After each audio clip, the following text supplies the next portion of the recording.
I saw LA Confidential in the theater, and I remember after I saw it walking out thinking I had seen probably one of the best written films of my life. I was young. 25 years later, though, and many more movies since then, I still think LA Confidential is a great film. It has a great script. And what surprises me the most is it still holds up. It's still really good. Time has not impacted LA Confidential like some other films around the same time. In this video, we're going to take a look back at LA Confidential and revisit why this film is still one of the best films of the 1990s. And it should be a reminder to some of the major studios that audiences can handle adult, complex films that are standalone films.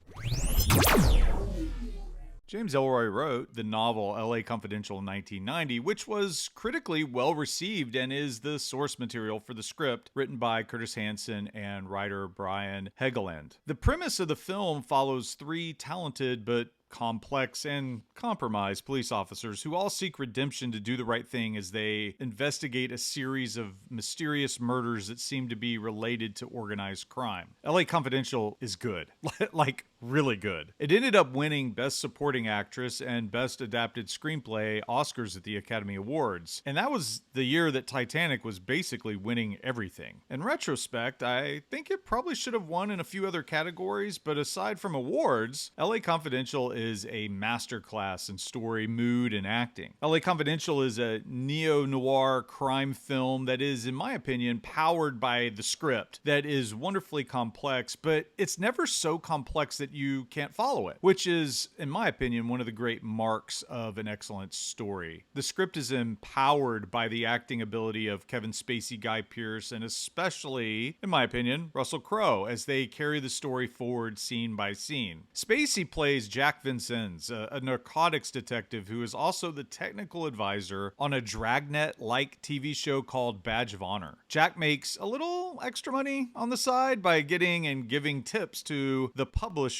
of a Hollywood tabloid magazine called Hush Hush. It's run by Danny DeVito's character. Jack's story is really interesting and probably the most complex as he comes to the realization of how lost he has become as a police officer. Some of the best moments of the film surround Jack's character, especially the Rollo Tomasi moment with James Cromwell in James Cromwell's kitchen. He plays Captain Dudley Smith. Guy Pearce's performance is in some ways equally powerful as he plays a police officer that is trying to live up to his father's reputation and move up the ranks of the LA Police Department as quickly as possible. Edmund Exley is driven and so exceptionally prideful that he's willing to give up the integrity he espouses to move up the ladder and be a homicide detective. I really think what Guy Pearce brings to the film is his ability to create tension with Kevin Spacey and Russell Crowe. In many ways, his performance is indispensable as he interacts with both of the other leads of the film. But for me, Russell Crowe is a revelation. This was probably the first movie I saw him in. I probably saw Quick and the Dead by Sam Raimi before this, but for some reason, this is the movie that I remember him being in for the first time. And I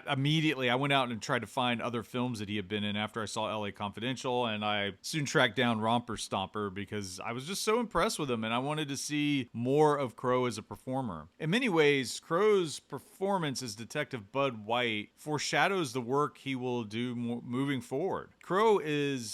He's a superstar, and his ability to express rage and vulnerability, sometimes simultaneously, is something very rare in a performer. He does it in Gladiator too. And while LA Confidential is an ensemble film, Russell Crowe, for me at least, is this like gravitational force every time he is in a scene. I feel like we can't look away. But there are also many performances from character actors that shine in this movie. Danny DeVito is amazing as the publisher of Hush Hush, as is James Cromwell, who I mentioned earlier, who was, by the way, coming off an Academy Award nomination for the film Babe. Finally, Kim Basinger gives a performance that not only garnered her an Oscar for Best Supporting Actress, but she really plays well opposite both Crowe and Pierce. She's just simultaneously, she's like a magnet to these characters that draws them to her, but she always keeps them off balance. It's really great work, and they work well together. There's chemistry between all these characters. What the script does so well is that it presents to us as a viewer a complex world of criminals and law enforcement and the blurring of the lines between the two, especially how law enforcement can be criminal in their search for power and justice. The film critic Roger Ebert remarked in his written review of LA Confidential how he could see the road that leads to the Rodney King incident of the early 1990s, where, if you don't know what the Rodney King incident is, LA cops almost beat to death a man named Rodney King. I think that is an apt observation by Roger Ebert. The script deals in gray areas as the mystery of who committed various murders and why they have is explored. The direction of the film it's top notch, and the director Hansen evokes imagery that we love from noir films of the past. There are several shots in the film that are tremendous, and all credit goes to Dante Spinotti, who was the cinematographer of not only this film, but films that you probably love like Heat and Manhunter. He worked with Michael Mann all the time. He has crafted a visual aesthetic